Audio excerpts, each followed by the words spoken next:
Alors bonsoir à tous, merci d'être venus pour cette dernière séance des lundis numériques qui conclut un cycle de 10 séances.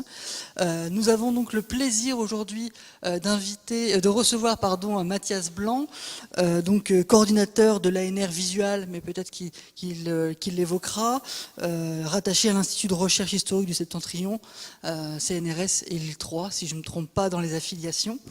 Il évoquera son projet de recherche Iconicat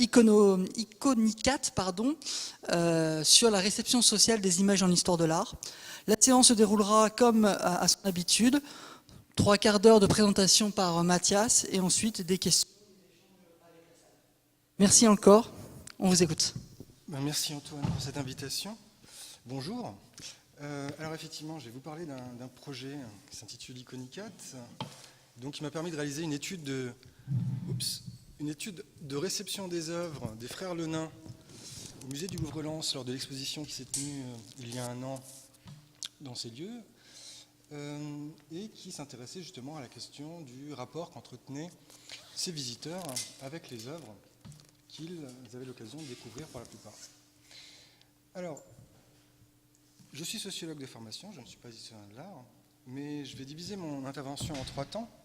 Un premier temps où je vais vous expliquer assez rapidement en fait quelles sont les prémices qui ont orienté cette recherche. Je vous exposerai également le dispositif et puis je reviendrai ensuite j'exposerai des résultats en faisant le lien cette fois-ci avec l'histoire de l'art, donc dans quelle mesure ces recherches sur la réception des œuvres par les publics peuvent rentrer en dialogue avec des historiens de l'art. Alors, tout d'abord, Iconicat. Alors, effectivement, c'est un dispositif, je vais vous l'exposer, numérique, que j'ai conçu et déployé avec mon équipe à Lille, au sein de ce qu'on appelle la plateforme Sciences et Culture du Visuel, qui est une plateforme qui regroupe à la fois des historiens de l'art, des psychologues, des sociologues, des informaticiens, et qui a pour but de proposer, de fédérer un certain nombre de recherches qui entendent répondre d'une certaine manière au champ académique des Visual Studies, donc qui est très très large, et de la Bildwissenschaft germanique. Et mon projet, donc parler du projet ANR, le projet ANR Visual s'est terminé fin 2017, donc il continue maintenant sous d'autres formes, avait pour but justement de développer une méthodologie qui réponde à des carences et des apories, en tout cas, des méthodes en sciences sociales concernant justement l'étude de la réception des œuvres d'art. Alors, la référence à Maxime Dahl. Vous voyez que mon projet s'intitule Iconicat, donc d'Iconic Analysis Toolkit. Pourquoi cette référence à Maxime Dahl? Alors, je suis de formation germanique, et les liens entre ce qu'on appelle la Bildwissenschaft et la sociologie visuelle sont très forts depuis maintenant une quinzaine d'années, presque 20 ans. Et Maxime Dahl a joué un rôle très important dans le développement de ces différentes méthodologies. Il faut savoir que ce que je retiendrai pour l'instant, en tout cas on pourra en discuter par la suite, c'est que Maxime Dahl effectue une distinction très intéressante, en tout cas qui me sert moi, où il nous dit la chose suivante, à savoir que l'attribution de signification est la synthèse d'une dialectique entre ce qu'il va appeler le regard regardant, Sehen des Sehen, et le regard reconnaissant, Wiedererkennende Sehen. Qu'est-ce qu'il entend par là? Ce qui est de l'ordre du regard reconnaissant renvoie, je dirais, à l'iconographie, aux motifs, aux éléments que nous sommes en mesure d'identifier, de nommer, qui s'inscrivent dans des registres dont nous disposons. Et le Sehen des Sehen, ce regard regardant, renvoie davantage à la structure immanente de l'œuvre, liée à l'acte de la regarder. Et il nous dit la chose suivante, alors à l'époque, effectivement, il y a une lecture qui s'effectue par rapport à la méthodologie ternaire de Panofsky. Il nous dit, voilà, Panofsky, en fait, il est avant tout dans le regard reconnaissant, mais si on s'attarde dans un premier temps à ce qu'il va appeler ce regard regardant, peut-être qu'on obtiendra des éléments qui pourront enrichir le débat. Et il va le faire pour travailler ce regard regardant en utilisant un certain nombre d'outils, dont le tracé et les masques. Et je me suis beaucoup inspiré de ça pour développer mon approche. Alors à ce propos, vous avez dans la revue Regard croisé un numéro spécial qui a été consacré, donc qui est une revue publiée à la fois par l'équipe d'accueil XA et la Humboldt à Berlin. Vous avez un numéro spécial qui a été consacré à Maxime Dahl, donc je vous invite à le lire. Voilà. Deuxième élément, je vous disais, je suis sociologue, et les méthodes en sciences sociales classiques sont fondées sur, dans le domaine des recherches qualitatives, ce qu'on avait appelé donc l'observation, et souvent des retranscriptions d'observation, et l'entretien. Pour le qualitatif et pour le quantitatif, les questionnaires. Et à chaque fois, en fait, la manière dont on récolte ces données passe par le verbe. Et l'idée, c'était justement de s'affranchir de cette limite-là, c'est-à-dire non pas de s'opposer à la verbalisation, mais au contraire de la retarder pour soutenir l'expérience visuelle des visiteurs lorsqu'ils s'engagent dans le parcours de visite. Et pour ce faire, j'ai, en tenant compte donc à la fois des enseignements de Maxime Dahl, j'ai décidé de m'appuyer sur un phénomène qu'on appelle la deixis corporale, qui est l'acte de désigner, par le geste, un élément de la situation et qui lui fournit un cadre. Alors par exemple, si je vous dis cette image, le déictique 7, donc l'article 7, ne prend de sens que par rapport au prédicat image. Vous voyez bien qu'en linguistique, un déictique impose impérativement un prédicat. Dans le cadre de la perception visuelle, le déictique et le prédicat sont liés. Donc la question qui va se poser va être de savoir l'acte de monstration qui est effectué par le visiteur, qui nous montre quelque chose, comment est-ce qu'on va être en mesure à la fois de le récupérer et ensuite de l'interpréter.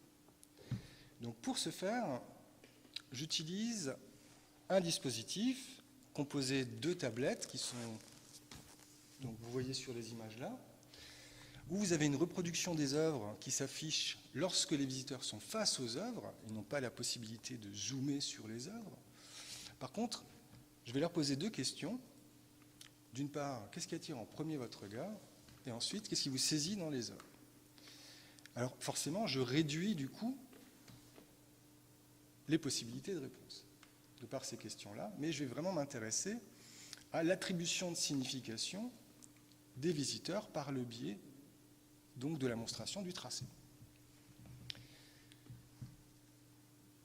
Alors concrètement, comment ça se passe? Donc l'an passé, lors de l'exposition sur les frères Lenain, on a eu l'occasion de mettre en place le dispositif. Alors on n'avait pas bien entendu la possibilité de le proposer aux visiteurs face aux 75 œuvres, mais nous avons choisi en partenariat avec les commissaires d'exposition 7 œuvres qui, selon eux, étaient emblématiques du discours qu'ils proposaient et de la muséographie qui était donc offerte aux visiteurs.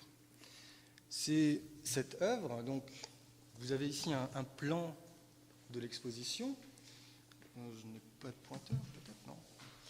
Donc les visiteurs pénétraient par cet espace-ci en bas à droite, et puis ensuite le parcours donc se dirigeait vers les différentes œuvres. On commençait par Famille de paysans, puis Repas de paysans, La Forge, donc qui sont attribués à Louis Lenain, La Réunion musicale d'Antoine, Pèlerin d'Emmaüs, Le Reniement de Saint-Pierre, et puis on terminait par une œuvre qui a été à un moment donné attribuée au Lenain, que les commissaires ont décidé de ne pas attribuer au Lenain, qui s'intitule l'Académie.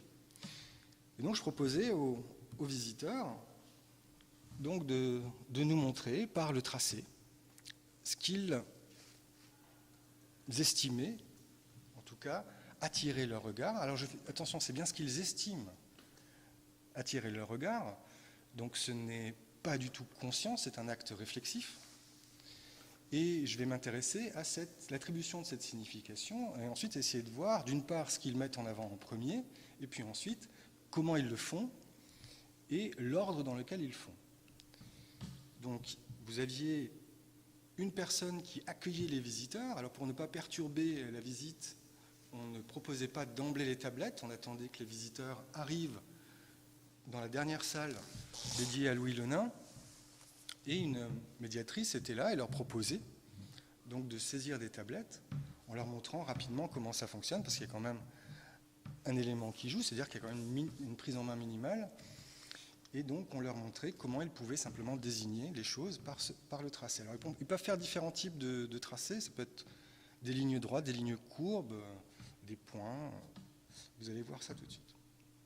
Et puis, face aux œuvres, donc, ils disposent de ces tablettes. Et comme je vous le disais avant, ils ne peuvent pas zoomer. Donc, l'intérêt de ne pas pouvoir zoomer force les visiteurs, finalement, à ne pas perdre le contact avec les œuvres. Donc, ils se servent de la tablette comme un outil d'annotation graphique, mais ce n'est pas l'élément qu'ils regardent en premier, même si on se rend compte que chez les jeunes publics, c'est un élément qui va particulièrement focaliser leur attention. Je reviendrai là-dessus. Donc nous obtenons différents tracés. Vous voyez que chaque tablette est affichée avec une couleur différente. Vous voyez l'ordre. Donc les premiers tracés correspondent à la première question, qu'est-ce qui attire en premier votre regard? Puis ensuite, les autres tracés renvoient à cette seconde question, montrez-nous ce qui vous saisit dans les œuvres. À la fin de ce parcours-là, donc les visiteurs le font à leur rythme, et à chaque fois qu'ils arrivent devant une des œuvres du corpus, nous leur reproposons les tablettes. Et à la fin, on leur demande de remplir un questionnaire, donc un questionnaire très classique, qui va nous permettre ensuite de mettre en correspondance à la fois les tracés et les informations sociographiques qui ont été transmises dans les questionnaires. Voilà le questionnaire. Alors c'est un questionnaire, nous avons pris les variables qui sont utilisées par le service de la politique des publics lorsqu'il effectue ses enquêtes de fréquentation des musées. Mais cela ne suffit pas, puisque nous avons besoin, je vous le disais, de verbatim. C'est-à-dire que nous retardons à la fois l'énonciation verbale, mais pour être certain de ne pas surinterpréter les tracés, nous sommes obligés, à un moment donné, de tenir compte des verbalisations qui ont été faites. Donc, ces verbalisations vont nous servir, les verbatims vont nous servir pour typifier les tracés dans un premier temps. Donc, quelques chiffres tout de suite. Voilà, ça c'est le côté un peu quanti. Donc, cette œuvre, 183 visites suivies, 750 visiteurs. Donc, c'est un échantillon des visiteurs. 33 500 tracés et 215 000 événements statistiques. Donc, ça fait énormément de données à analyser. Et donc, nous combinons les approches. On a à la fois une approche qualitative, je disais, de typification, et puis ensuite une approche quantitative de classification qui va amener ensuite les différentes analyses de correspondance. Je vous montre ici deux tracés. Vous avez ici un tracé qui correspond au tracé majoritaire. 80% des personnes nous font ce type de tracé, nous proposent ce type de tracé face à ce type d'œuvre, donc figurative, à savoir qu'ils vont détourer des personnages ou des éléments, des objets de la peinture. Je vais vous montrer un tracé d'expert. Vous voyez que ça diffère. Là, on a un tracé qui s'intéresse davantage à la composition, qui s'interroge sur une dynamique. Donc vous voyez qu'on a différents types de tracés. Nous, notre objectif, étant donné qu'on travaillait avant tout, je travaillais avant tout sur la réception des publics que j'appelle profanes, en tout cas non experts, je me suis donc focalisé sur la majeure partie des tracés, donc les 80% de tracés qui ont été réalisés. Alors, je vous parlais de typification. On commence effectivement par mettre en lien les verbatims avec les différents tracés. Donc, on a des interfaces de visualisation qui nous permettent de comprendre quelles sont les attributions de signification qui ont été verbalisées suite aux tracés réalisés. Voilà, tout ça, c'est... Donc là, on a des différentes interfaces qui nous permettent de réaliser ça. On a également des cartes de chaleur. Donc, le premier élément qui nous permet d'avoir des informations, ce sont donc des cartes de chaleur, c'est-à-dire qu'on va superposer l'ensemble des tracés et en fonction de leur fréquence d'apparition, on va obtenir des couleurs qui vont aller du bleu foncé au rouge. Et puis on a ensuite un algorithme de classification. Alors là, on a différentes possibilités. En classification, on peut faire ce qu'on appelle de l'apprentissage supervisé ou de l'apprentissage non supervisé. C'est toute la thématique du machine learning. Nous, en l'occurrence, l'apprentissage non supervisé aurait été de dire, donner à l'algorithme, on peut utiliser différentes modélisations, une classification. Nous avons exploité ce qu'on appelle de l'apprentissage supervisé, c'est-à-dire que nous sommes partis des typifications qu'on avait identifiées et on a demandé à l'algorithme de classer l'ensemble des tracés par rapport à ces typifications-là qui avaient été identifiées. Il se trouve que, forcément, il y avait des choses qu'on n'avait pas prévues qui sont apparues. Donc là, ensuite, l'enjeu, ça a été de comprendre quelles étaient les classes qui n'étaient pas prévues au préalable, qu'on n'avait pas réussi à identifier de manière qualitative sur les premières visites, ce qui nous permet d'aboutir à ce schéma-là, qui représente les différentes classes, les principales classes, là en l'occurrence sur Famille de paysans de Louis Le Nain. Et puis, je vous le disais, nous proposions ensuite aux visiteurs un questionnaire qui composait un certain nombre de variables sociographiques assez classiques, donc l'âge, le sexe, le lieu de provenance, la formation, mais également une appréciation en termes de goût sur l'exposition. Dernier élément également, on leur posait une question sur la fréquentation, leur habitude de fréquentation des musées et en particulier des expositions temporaires.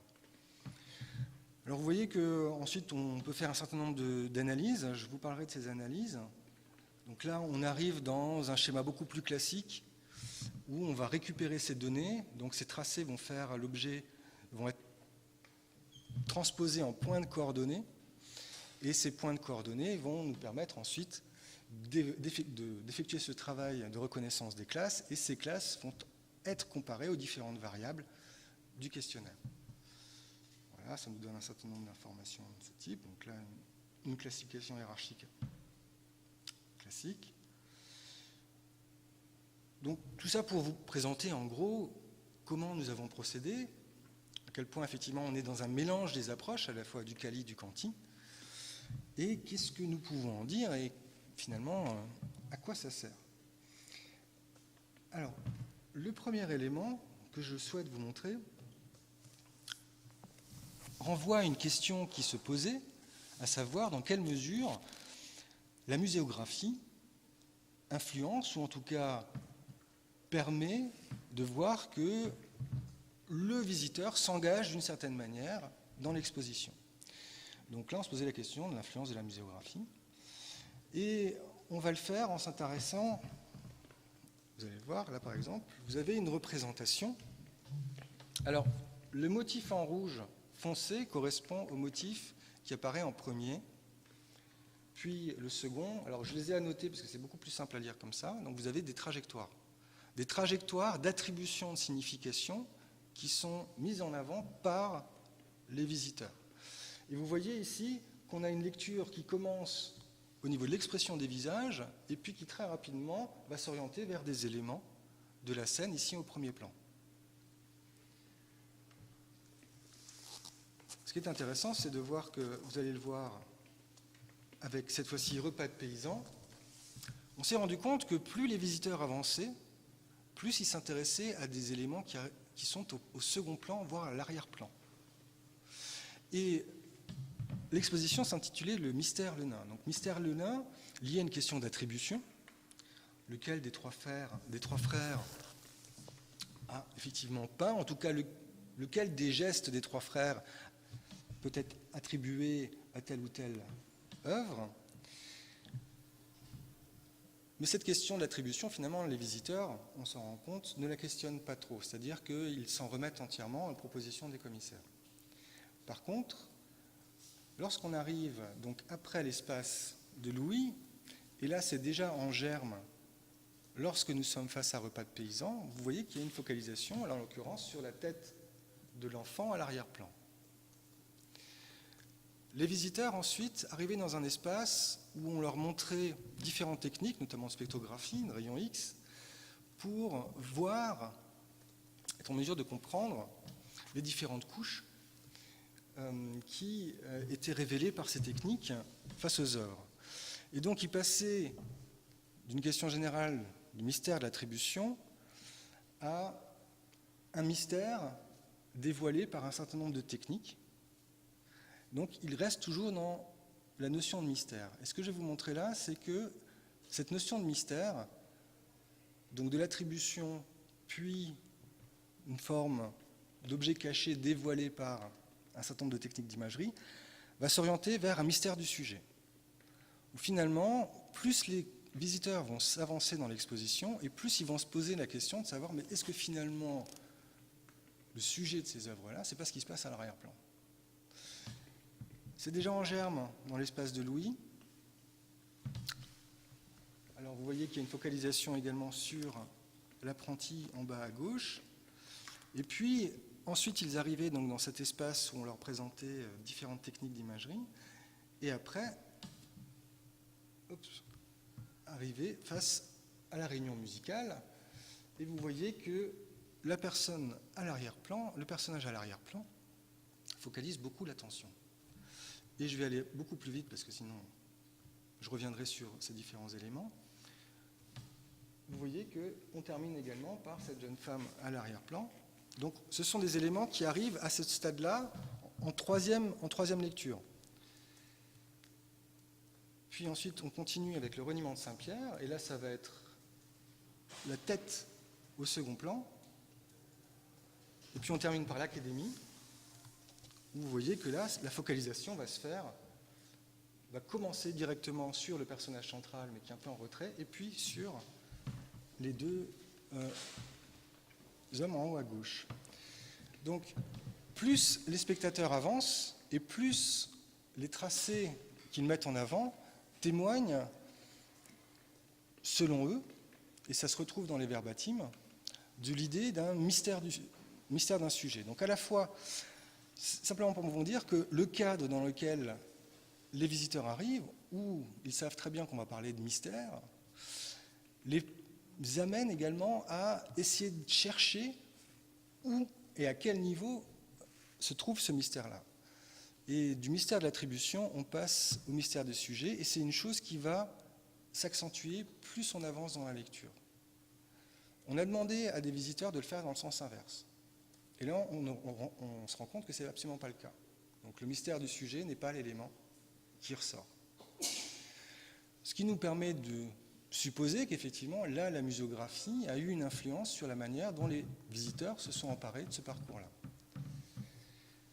Je vous parlais de méthode tout à l'heure, et vous savez que lorsqu'on travaille sur la perception visuelle, on a de nos jours un certain nombre de techniques, comme celle qu'on appelle d'eye tracker, d'oculométrie, qui sont proposées, où en fait on va s'intéresser au mouvement oculaire.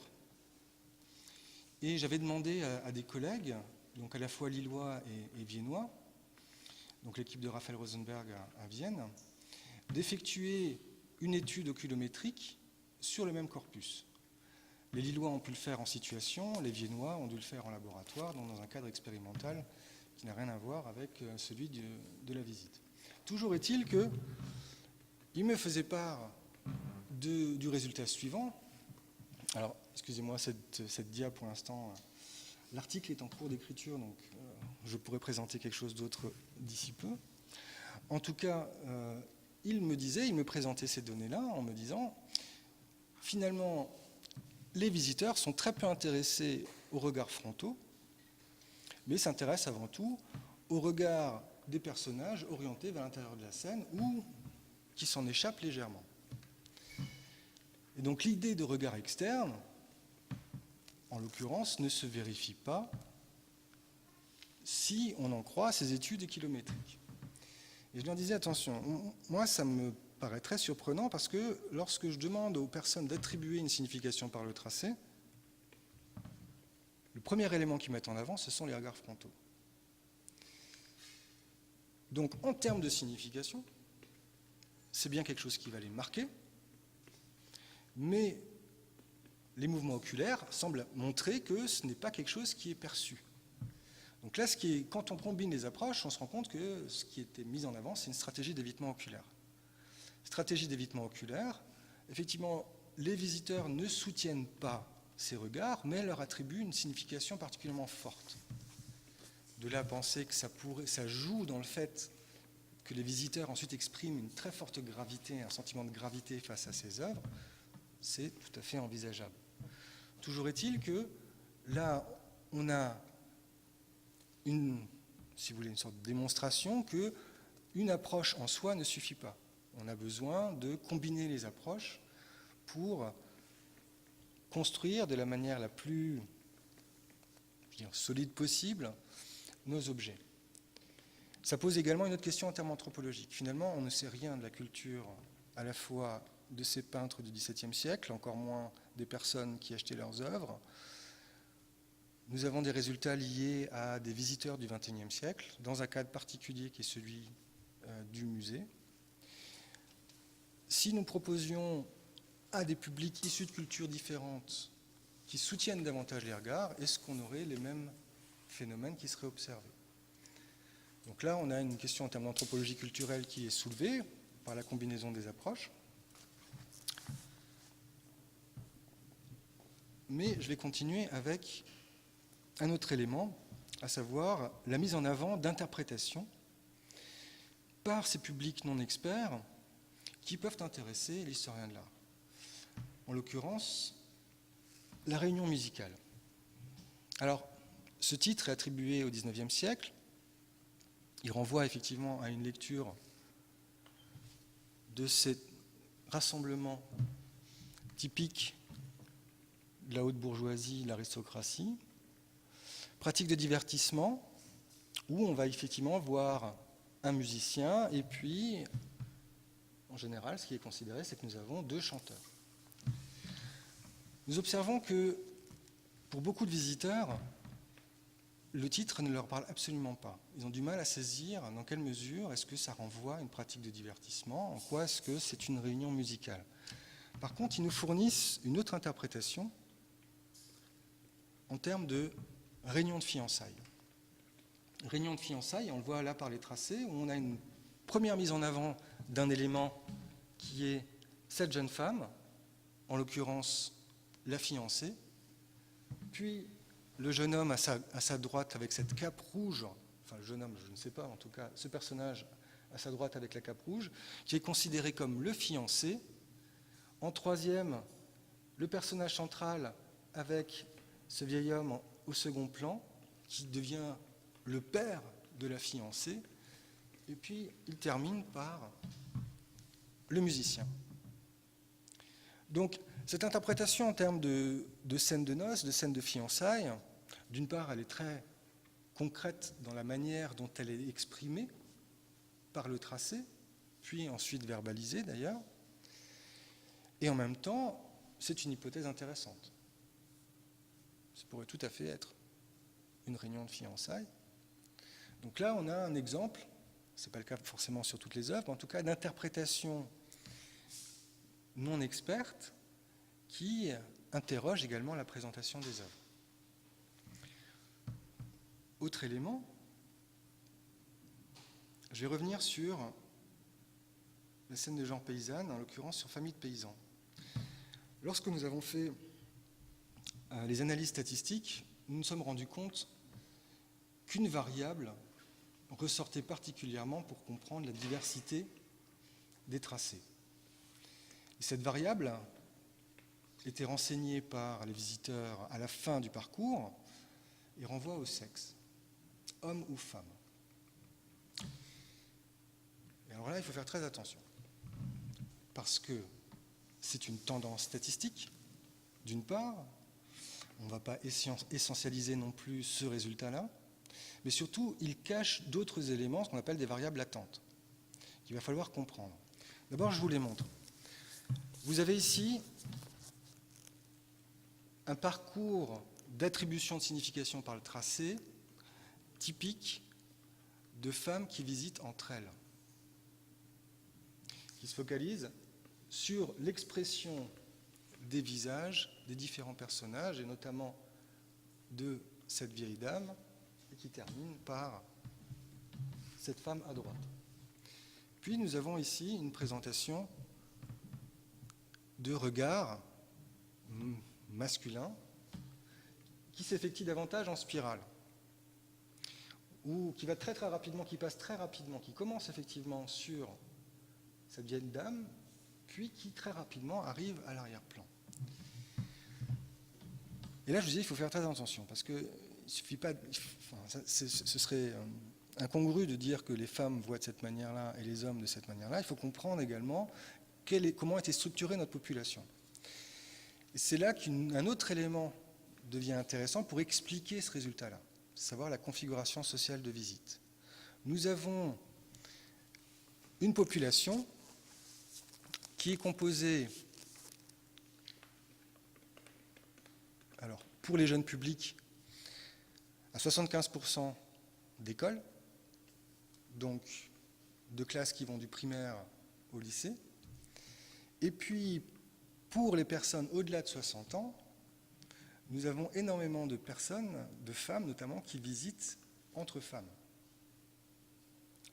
Et c'est là que ça devient intéressant, parce que finalement, ce qui est mis en avant là, c'est davantage le fait qu'en fonction d'avec qui on se projette dans la visite, au cours de la visite, en fonction de la configuration sociale, de la manière dont on se perçoit soi-même dans cette visite avec les personnes qui nous accompagnent, va avoir un impact, en tout cas semble avoir un impact, sur la manière dont ces tracés sont mis en avant.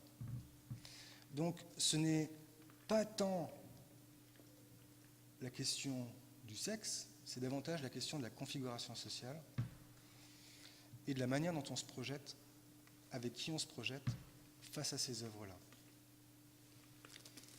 Là encore, je vous parlais des publics scolaires, ce qu'on observe, c'est qu'on a les garçons se mettent ensemble et les filles se mettent ensemble.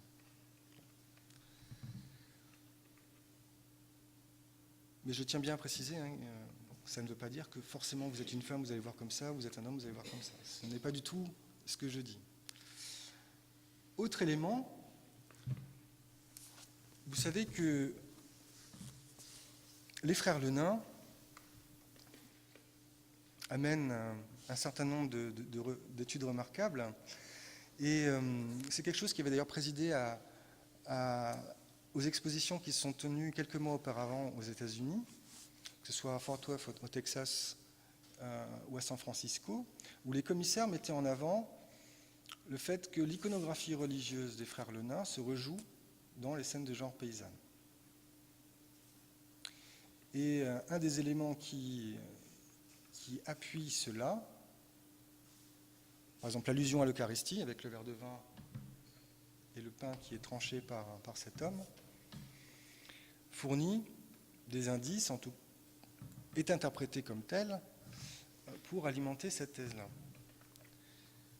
On retrouve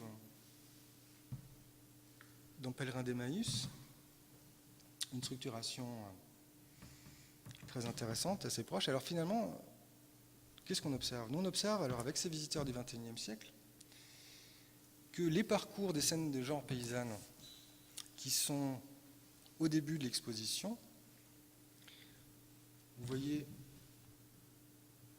que les gens explorent les différents plans et arrivent très rapidement à l'arrière-plan, se retrouvent lorsqu'on est face au Pèlerin d'Emmaüs.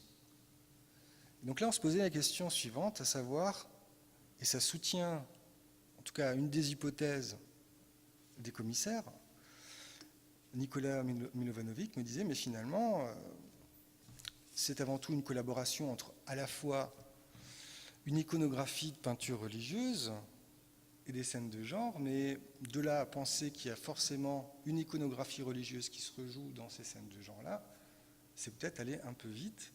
Et je disais, moi, lorsque j'observe les tracés qui sont mis en avant par les visiteurs, je vois plutôt effectivement l'inverse. C'est-à-dire que les scènes de genre et les modalités de lecture des scènes de genre vont se rejouer lorsque les visiteurs sont face aux peintures religieuses.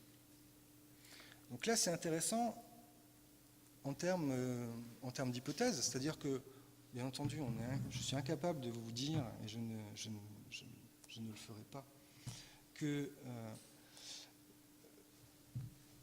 l'iconographie religieuse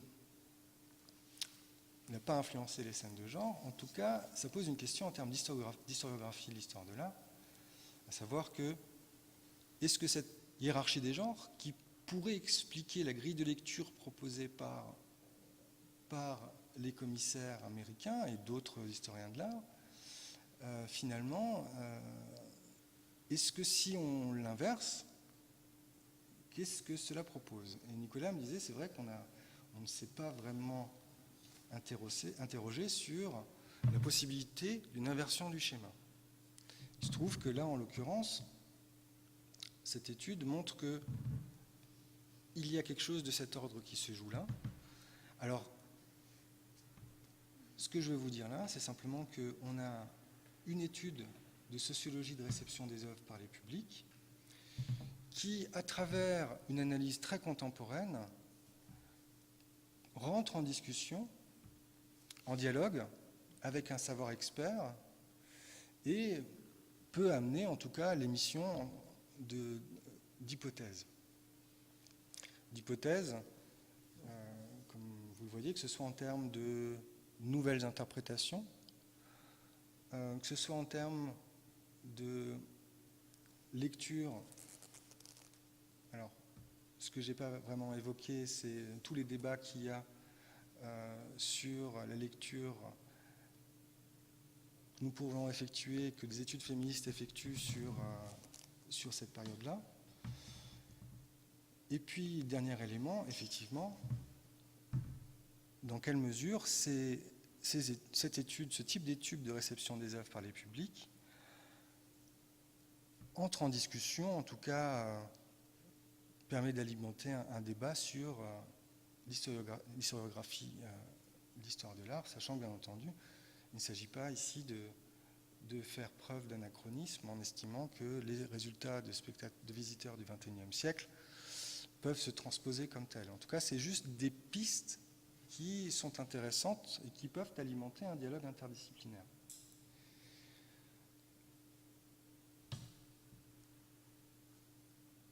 Alors,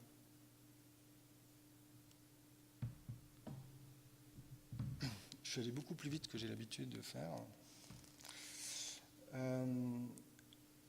Et donc, du coup, je vais revenir sur ces différents éléments. Et puis, ceci nous permettra, je l'espère, enfin, d'entamer une discussion.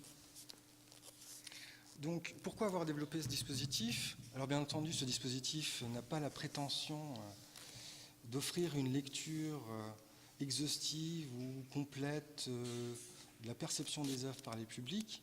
C'est une approche qui entend répondre à certaines apories, mais qu'il est nécessaire de compléter, que ce soit avec des approches culturalistes ou des approches de type plus expérimental comme celle de l'oculométrie. Mais ce qui est intéressant, c'est de voir dans quelle mesure ces résultats nous fournissent donc différentes pistes, à la fois une visualisation de l'influence de la muséographie sur l'évolution du regard des visiteurs au fur et à mesure de leur parcours dans l'exposition. Et là, c'était bien la question de comparer à la fois des personnes qui avaient suivi le parcours classique et puis des personnes qui l'effectuaient en sens inverse et qui n'avaient du coup pas bénéficié de cette mise en contexte issue des premières salles. Ensuite, diverses interprétations des publics qui interrogent aussi la présentation des œuvres, le titre, les intitulés, les informations qui sont transmises sur les cartels, comme cette incompréhension par rapport à Réunion musicale.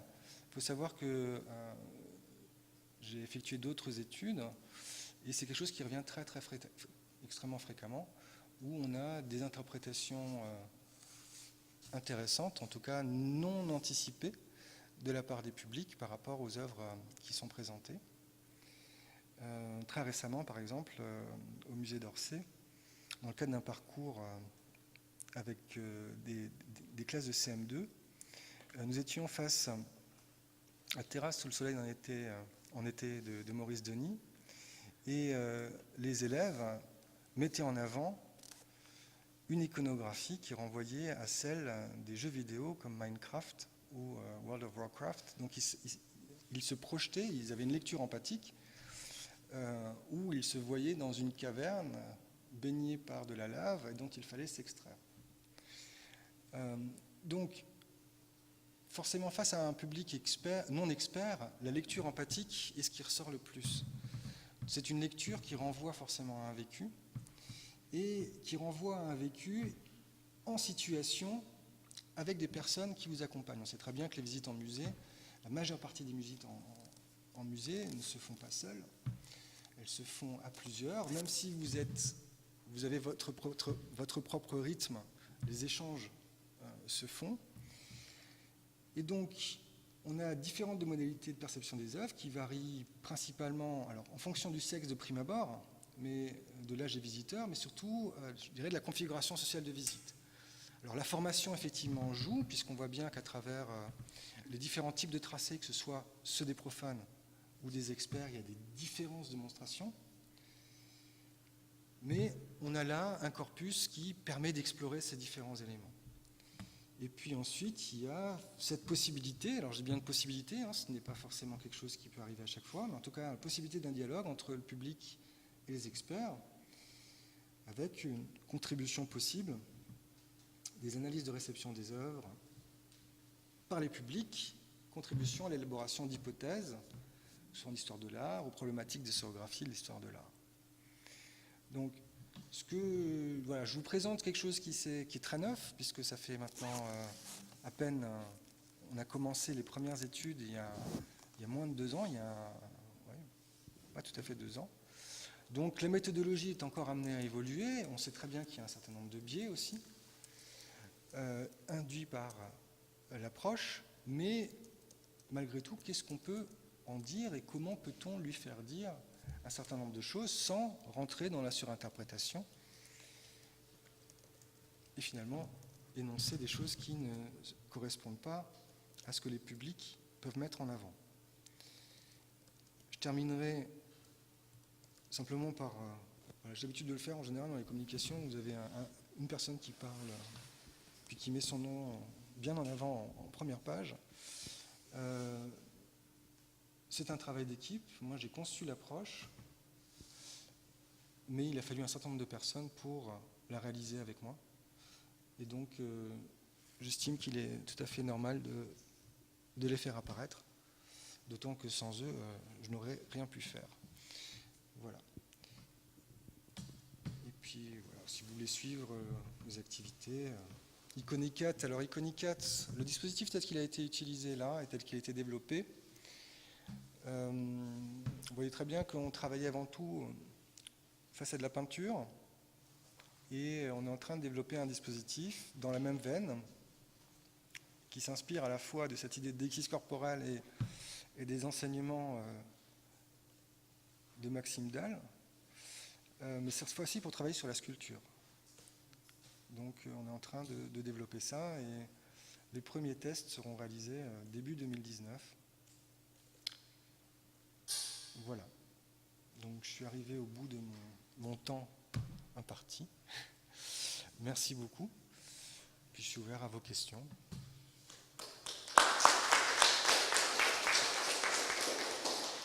Merci beaucoup pour cette présentation. Je ne regarderai plus les œuvres pareil maintenant aussi dans les musées. En tout cas, je me poserai des questions.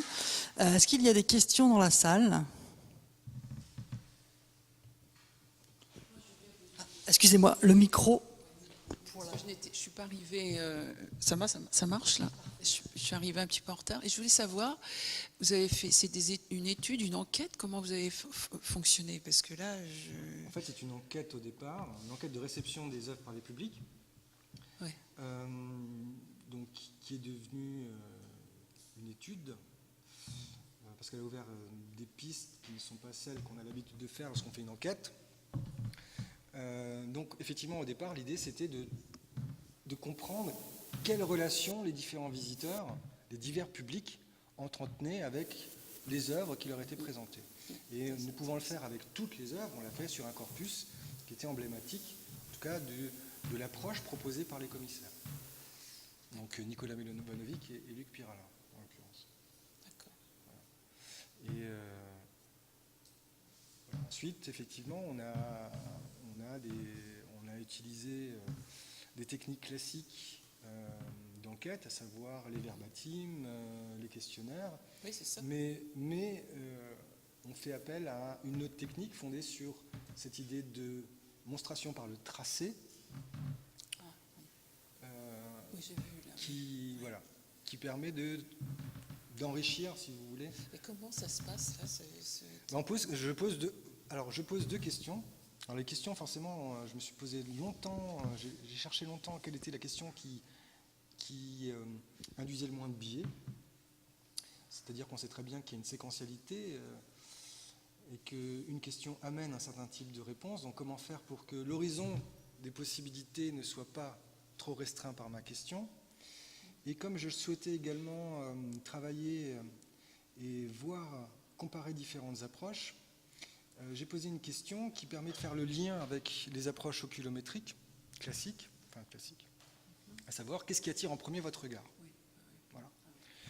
Et la deuxième question, donc les personnes faisaient un trait, donc un type de tracé. Voilà. Et ensuite, je leur posais une deuxième question.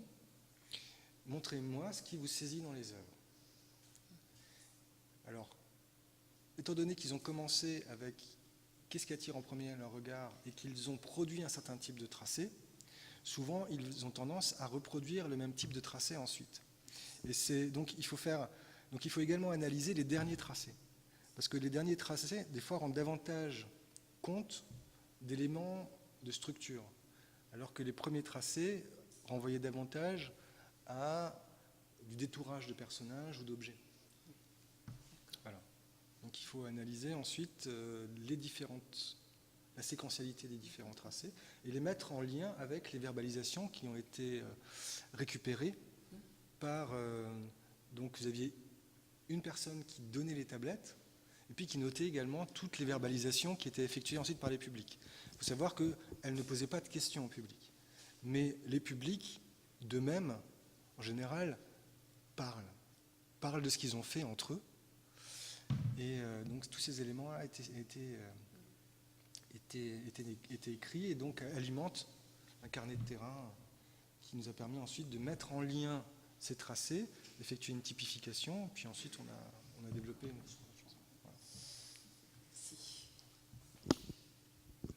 Voilà. Deux questions. Oui, c'est juste au début, vous nous avez décrit un peu les deux types de regards, donc regardant et reconnaissant. Finalement, dans ce genre d'analyse, c'est impossible de les différencier, non? En fait, les deux sont toujours liés. Hein, puisque même dans le schéma d'Imdahl, c'est une dialectique, donc il y a une tension entre les deux. Et voilà. Simplement, on essaye de découper le phénomène. Et l'idée du tracé permet un tant soit peu de saisir davantage ce qui est de l'ordre de ce regard reconnaissant, sachant qu'il y a forcément du regard regardant dans ce qui est mis en avant. Mais ça, si vous voulez, les verbatims sont essentiels pour ça. C'est qu'ils vont nous permettre de comprendre les significations qui sont attribuées. Mais c'est une abstraction. C'est une abstraction qui a permis le développement de certaines manières d'effectuer des recherches qui sont particulièrement utilisées en sociologie visuelle outre-Rhin. Pas du tout dans cette veine-là, puisqu'en général, ce sont des groupes d'experts qui se réunissent entre eux et qui commencent par effectuer ce qu'ils appellent une construction de second ordre des significations qui ont été attribuées par les personnes qui ont soit regardé ces images ou soit carrément réalisé ces images. Et ils commencent par le faire par le tracé, et ensuite ils émettent un certain nombre d'hypothèses. Et ils vont analyser à la fois la manière dont ils ont émis ces hypothèses-là, et puis les horizons de signification qu'ils ont ouverts. Et à partir de là, en fait, il y a toute une analyse qui est faite pour essayer de comprendre qu'est-ce qui se joue lorsque le regardeur est face aux œuvres.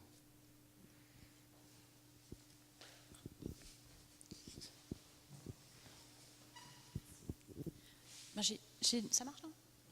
J'ai deux questions en fait. La première, c'est vraiment une question bête de méthodologie. C'est quand le visiteur arrive à la fin de l'exposition et qu'on lui fait le questionnaire, comment on sait que c'est lui qui a fait tel et tel tracé plus avancé dans l'exposition. Et en deuxième question, j'aimerais bien savoir plus sur la question, dans les résultats, vous avez parlé du fait que les visiteurs regardent les tableaux religieux comme ils regardaient les scènes de genre. Est-ce qu'on dit ça ? Est-ce qu'on dit pas simplement ça parce qu'on leur a présenté les scènes de genre d'abord ? Je veux dire, est-ce qu'il y a des visiteurs qui visitent dans l'autre sens et qui ont les mêmes patterns qui se reproduisent? Et si oui, est-ce que ça ne veut pas dire qu'ils regardent les scènes de genre comme ils regardaient les scènes religieuses? Comment vous avez réussi à faire la part des choses, en fait, dans ce résultat-là? Alors sur la dernière question, en fait, lorsque... on a 750 visiteurs, il y en a uniquement 100 qui ont fait dans l'autre sens, qui ont effectué le parcours dans le sens inverse. Et sur cette question-là, dans les deux cas, on obtient le même type d'organisation des tracés. Donc voilà. Mais peut-être que si nous avions davantage de visiteurs, on obtiendrait quelque chose d'autre, sur le fait que davantage de visiteurs qui avaient fait le parcours dans le sens inverse. C'est possible. Mais bon, majoritairement, on observe entre les deux modalités une concordance. Effectivement, les scènes de genre, dans le parcours dit classique, en tout cas prévu par les commissaires, mettaient en avant, en l'occurrence, les pèlerins d'Emmaüs. Après, puisqu'on commençait par les scènes de genre attribuées à Louis, puis on arrivait à pèlerins d'Emmaüs attribuées à Matthieu, à la fin. Sur la deuxième question, comment faire le lien entre les tracés et les questionnaires? En fait, c'est assez simple. Chaque tablette a un identifiant. Et donc, lorsque la personne remplit le questionnaire à la fin, c'est une page supplémentaire qui s'affiche sur la tablette. Et donc, nous sommes en mesure de faire le lien entre les questionnaires et les tracés. Alors, bien entendu, nous ne demandons pas de renseignements personnels, à caractère personnel. Donc, on arrive à faire le lien sans problème. Voilà.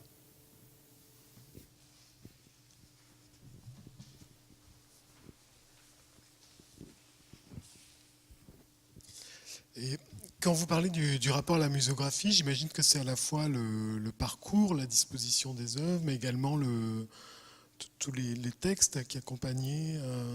Et donc dans cette exposition-là, est-ce que je ne sais pas, est-ce que les conservateurs mettaient l'accent sur les détails, par exemple, ou sur les regards entre les personnes? Qu'est-ce qui était mis en avant dans cette muséographie qu'on pourrait mettre en lien avec la façon dont ces personnes ont regardé ensuite les œuvres, en fait? Alors, d'une part, les textes, le visiteur n'est pas inondé de textes. Enfin, je veux dire, voilà, il y avait toute une première partie où vous aviez le plus de textes qui mettaient l'accent sur la question de l'attribution des œuvres, auquel des trois frères peut-on attribuer davantage telle œuvre ou celle-ci, quel geste a davantage influencé tel élément, et en termes d'éléments sur lesquels il se focalisait, on a quelques détails, mais je ne dirais pas que ces éléments-là, donc le trait sémantique qu'on va retrouver, enfin en tout cas les éléments qui vont servir à présenter cette question du mystère de l'attribution, se rejouent dans les tracés. C'est-à-dire, je ne peux pas vous dire que effectivement, il mettait l'accent sur les mains, sur les regards. Non, c'était pas de cet ordre-là que ça se jouait. Donc, dans cet ordre-là que ça se jouait. Donc, je ne m'aventurerai pas à faire de lien. Vraiment très... En tout cas, je ne suis pas en mesure de vous dire que ce texte a alimenté telle perception. Par contre, il est clair que la question du mystère est quelque chose de présent, de prégnant, et va accompagner les visiteurs jusqu'au bout.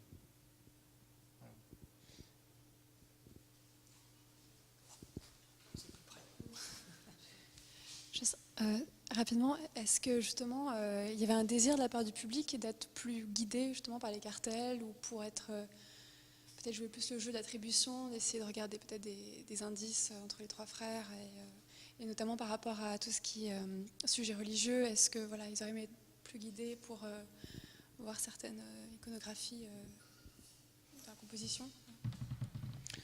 Alors, des volontés d'explication par rapport au cartel, ça a été mis en avant quelquefois. Mais ce que mettait davantage en avant les publics, c'est d'une part l'espace physique, donc notamment l'absence de banc pour se poser.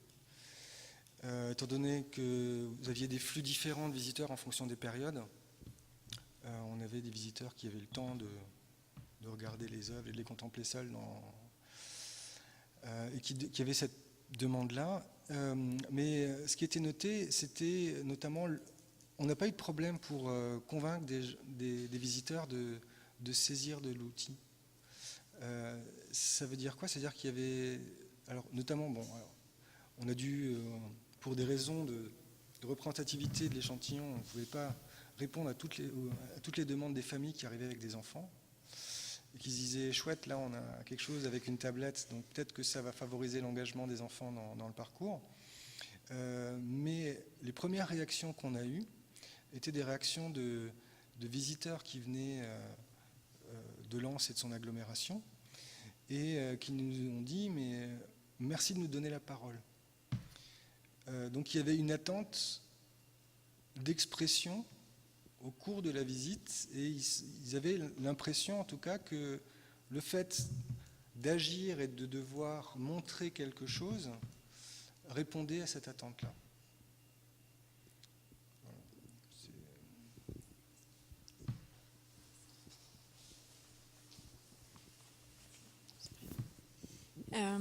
Merci beaucoup d'abord pour cette intervention que j'ai trouvée vraiment très riche sur les manières de voir le voir. Je trouvais que c'était vraiment très intéressant.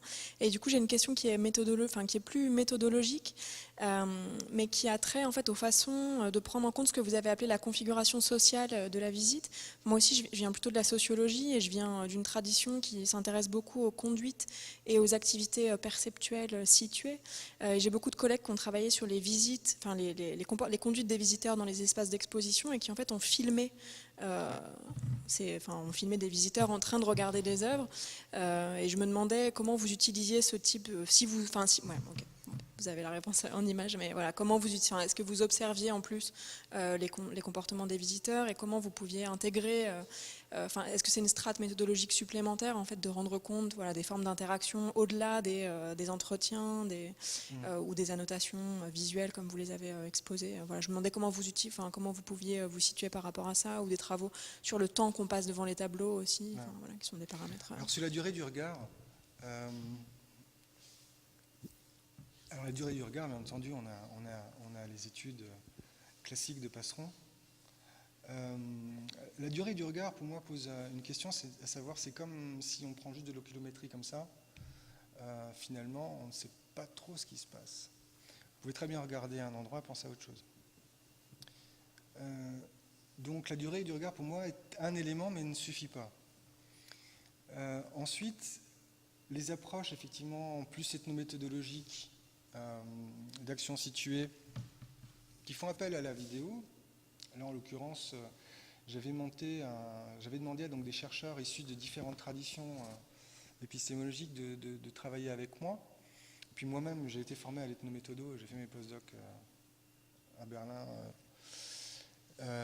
sur ces questions-là. Et donc, j'avais eu l'autorisation de mettre des GoPros sur 2 Siemens qui nous permettait du coup de capter, d'avoir un certain nombre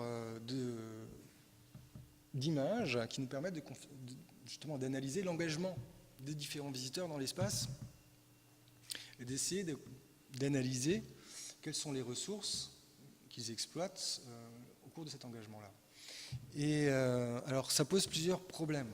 Le premier problème, c'est forcément une question de droit à l'image.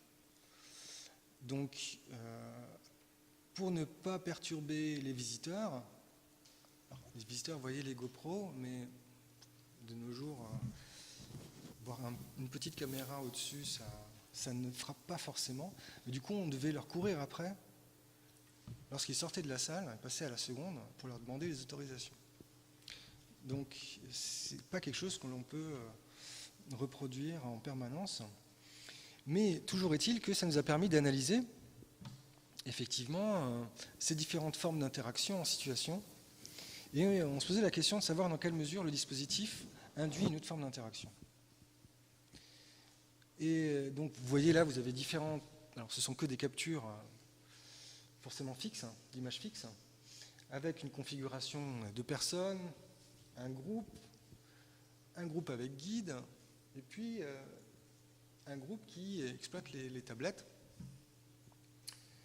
Et on s'est rendu compte que dans la manière dont les visiteurs procèdent lorsqu'ils sont face aux œuvres, dans la manière dont ils vont s'engager corporellement, on retrouve avec Iconicat une configuration typique d'un groupe de 3 à 6 personnes.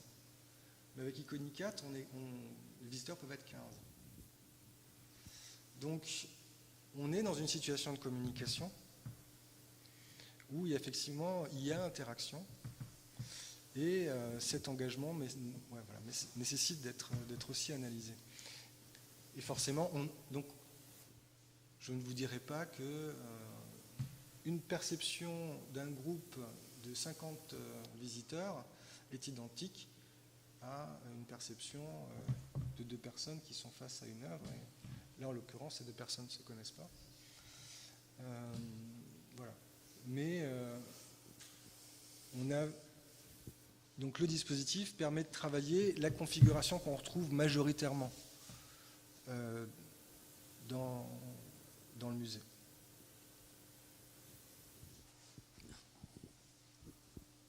Oui, moi je me demandais en fait, donc sur les tablettes, on a la reproduction de l'image qu'ils ont. Dans quelle mesure la tablette elle peut influencer aussi ce qui est vu par le. Alors ça le forcément visiteur. c'est une question qu'on se pose, la question de la performativité du dispositif. Qui est toujours là, dans quelle mesure effectivement le dispositif joue un rôle dans la manière dont les personnes perçoivent et en tout cas s'engagent dans l'action qu'ils réalisent. C'est très délicat de répondre. Alors, je ne vais pas répondre par une pirouette, mais je vais commencer par la pirouette. Le premier élément consiste à dire que les personnes qui exploitent une tablette sont dans un environnement quotidien où la tablette, notamment chez les plus jeunes, est très très répandue. Donc, on n'est pas face à quelque chose de complètement étranger. Même si auprès des publics âgés, on nous a vu un certain nombre, pas que d'ailleurs les publics âgés, mais en tout cas, on nous a vu une certaine personne qui n'avait jamais utilisé de tablette. Au départ, il y avait une appréhension. Ça induit une première chose qu'on arrive à voir très rapidement, c'est-à-dire que les jeunes publics tracent 2 fois plus que les publics âgés.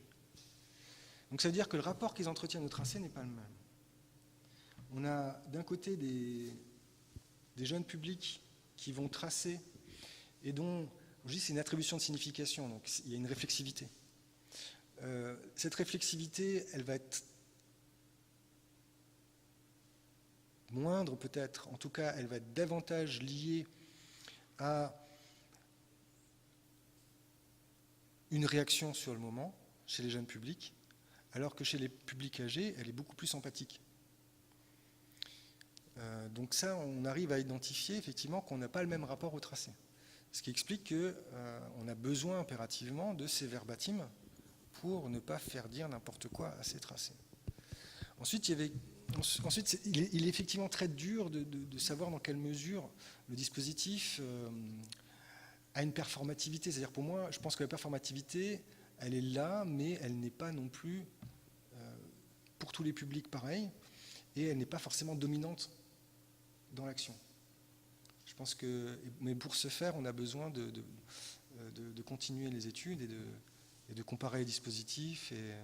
Par exemple, je travaille actuellement, j'ai des collègues donc, à Lille qui eux, travaillent en psychologie cognitive et qui s'intéressent notamment à ces questions-là, de l'influence des dispositifs interactifs sur la perception. Et donc on prévoit de faire des comparaisons.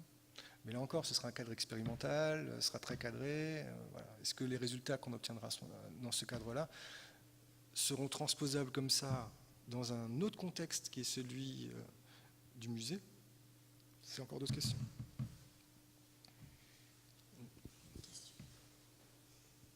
Oui, justement, vous parlez du public scolaire. Comment ça se passait? Est-ce qu'ils étaient à combien ils étaient? Est-ce qu'il y avait un médiateur avec eux? Est-ce qu'il y avait un enseignant avec eux? Qui est-ce qui verbalisait? Est-ce que c'était seulement les enfants ou est-ce qu'il y avait justement ce médiateur parce que les cartels, est-ce qu'ils les lisaient ou pas? Comment ça se passe pour les publics Alors, avec les enfants, nous étions obligés de composer des groupes on scindait les classes en 2. Et donc nous avions des groupes, ça allait jusqu'à 15 personnes. Nous avons des groupes de 15 au maximum. Et la personne qui donne les tablettes et la personne qui pose les questions. Donc cette personne-là pose les deux questions. Il se trouve que donc, les enseignants, on leur demandait de ne pas intervenir, autant faire se peut. Voilà. Et ensuite, on essayait de noter le maximum de verbalisation qui est effectué par les enfants. Mais voilà, il n'y avait pas les questions n'étaient pas posées par les enseignants. Alors, bien entendu, on a des élèves qui arrivent donc dans un environnement particulier qui n'est pas forcément coutumier. La question se pose également de savoir si, dans les réponses qu'ils effectuent, ils ne sont pas dans une situation d'évaluation où la signification qu'ils mettent en avant n'est pas une projection également de ce qu'ils estiment devoir répondre en fonction des éléments qui auront été fournis par l'enseignant au préalable. Il faudrait également analyser la manière dont les enseignants ont amené la visite pour ensuite essayer de voir si ça a une influence ou pas. Voilà. Sachant que, effectivement, certains enseignants nous disaient « on n'en a absolument pas parlé », et puis d'autres enseignants avaient effectivement préparé très en amont la visite, et donc c'était pas forcément toujours la même chose.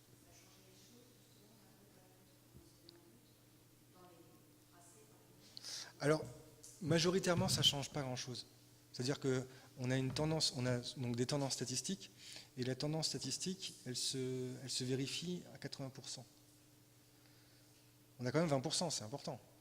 Mais il y a quand même un cinquième, là, en l'occurrence des enfants qui font autre chose. Mais bon, on a 80% de, quel que soit le différent, les groupes, quoi. Est-ce qu'il y a une dernière question ? Oui, merci. Merci pour cette conférence qui est passionnante et qui ouvre de nombreuses pistes. Et justement, j'avais une question à propos de votre méthode. Lorsque vous demandez à quelqu'un quel est le tracé de son regard, c'est une interprétation que lui-même a, c'est une vision que lui-même a sur son propre regard. Est-ce que vous avez pu comparer de manière quantitative ou qualitative les résultats de vos tracés avec ceux qui peuvent être donnés par les instituts ? Vous mentionniez Vienne, par exemple, qui travaille sur le véritable, enfin, pardon, pas le véritable, mais la réalité de premier ordre du regard qui se déplace sur l'image. Ouais. Justement, oui, on a fait cette comparaison-là. Et je vous le disais, il me disait, mais finalement, la question de regard interne, regard externe, alors forcément, il renvoyait à Rigel, il dit, mais ça ne fonctionne pas dans le cadre des LENA. Si on observe les tracés, pas les tracés, si on observe les relevés oculométriques, on a l'impression que les relevés oculométriques, on a deux éléments. On a ce qu'on appelle des fixations et des saccades. Les fixations, ce sont les éléments qui sont effectivement pointés, et puis les saccades, ce sont les mouvements entre ces différents éléments. Et donc, on observait énormément de saccades, ce qui est commun, très peu de fixations. Et les peu de fixations qu'il y avait se focalisaient sur les regards des personnages orientés vers l'intérieur de la scène ou qui s'en échappent très légèrement. Et les saccades passaient explorer ces différents regards. Donc c'est ce que je vous montrais tout au début, avec cette... Ça, c'est un relevé oculométrique.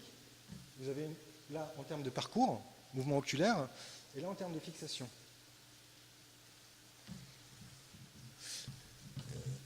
Et je leur disais, mais ce que vous observez, alors la question qui se pose en oculométrie, c'est également l'échelle de temps d'observation. Est-ce qu'on observe, est-ce qu'on a une échelle de temps de l'ordre de la milliseconde ou de la dizaine de secondes? C'est pas la même chose. Eux, ils travaillent plutôt sur du temps long. Donc du temps long, on est de l'ordre de la seconde. Et la chose qui était mise en avant, c'était justement que voilà, il semblait qu'il y avait une absence de focalisation sur les regards frontaux. Et je leur disais, mais moi j'observe lorsque les gens décident de me montrer quelque chose, donc ils estiment que ce qu'ils montrent est ce qu'ils doivent aussi montrer, puisque je reste sociologue, donc je travaille forcément sur les normes. Donc qu'est-ce qu'ils estiment devoir montrer dans cette situation-là, à ce moment-là? il nous montrait autre chose. Il nous montrait effectivement ces regards frontaux-là. Et donc, c'est-à-dire que, alors la question qui se posait ensuite, c'est de savoir, mais finalement, comment est-ce qu'on combine? Est-ce que ce sont deux informations contradictoires, ou est-ce que finalement, elles sont complémentaires? Et moi, j'estime qu'elles sont complémentaires, mais on n'est pas au même niveau. C'est-à-dire qu'on fonctionne... moi, je m'intéresse vraiment aux actes sémiques, et eux sont davantage liés à une captation, je dirais, physiologique. Et ce qui est intéressant, c'est si on considère qu'il y a complémentarité, c'est de se dire qu'il y a une stratégie d'évitement oculaire. Alors ce qui pourrait expliquer certains éléments qu'on retrouve dans les verbatims, où les visiteurs, notamment face aux scènes de genre paysannes, nous parlent d'une très forte gravité ressentie. Et du côté solennel de ces personnages. Et peut-être qu'effectivement, ça pourrait expliquer qu'ils ne soutiennent pas ces regards. Ils ne les soutiennent pas, mais ils leur attribuent une signification très forte. Voilà. Alors ensuite,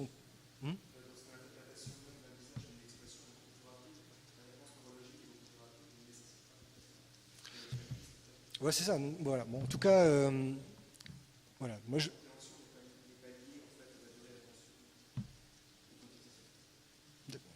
donc, ce qui est intéressant là, c'est justement de voir dans quelle mesure les différentes approches peuvent apporter quelque chose de complémentaire.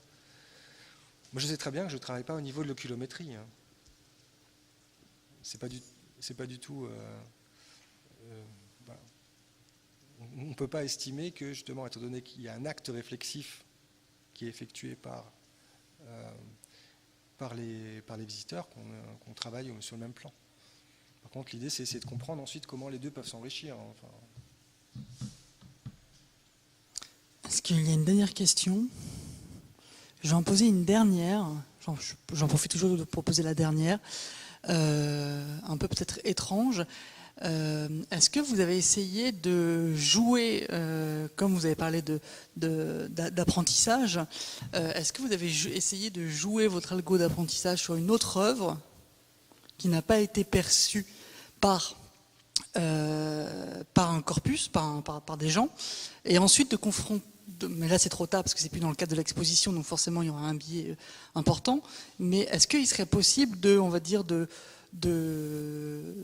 jouer sur une œuvre cet algo d'apprentissage et ensuite de le confronter à la réalité? Je ne sais pas si... Oui, je comprends très bien. Alors, mes collègues en psychocognitive font des cartes de science. Il y a différents modèles de cartes de science. Et on sait très bien que, en fonction des modèles qu'on exploite, on a beaucoup de faux positifs, donc d'erreurs ou pas. Même toujours, en fait. Dans ce cadre-là. Donc, effectivement, les cartes de science qui étaient mises en avant ne renvoyaient pas aux attributions de signification qui étaient relevées par le tracé. Ensuite, moi, je travaille à partir de ces tracés-là. Donc, je ne peux pas proposer un algorithme qui va anticiper un tracé. L'algorithme, il sert ensuite pour classer les différents tracés. Voilà. Par contre, effectivement, les modèles computationnels se développent beaucoup. Plus ils se développent, plus ce sera intéressant de comparer les différents types de relevés, hein, les différentes approches. Merci. Alors, est-ce qu'il y a une dernière question? Non. Eh bien, je lève cette dernière séance. Merci encore pour cette dernière séance qui, voilà, notre approche un peu plus voilà, de perception sociologique qui est un peu nouvelle cette année là, au lundi numérique. Donc, c'est bien de terminer sur ça aussi. Donc, le séminaire reprend non pas la semaine prochaine, mais en septembre, pour 10 nouvelles séances. La programmation sera probablement en ligne d'ici le mois de juillet sur le site de l'INHA. Merci beaucoup, bonne soirée.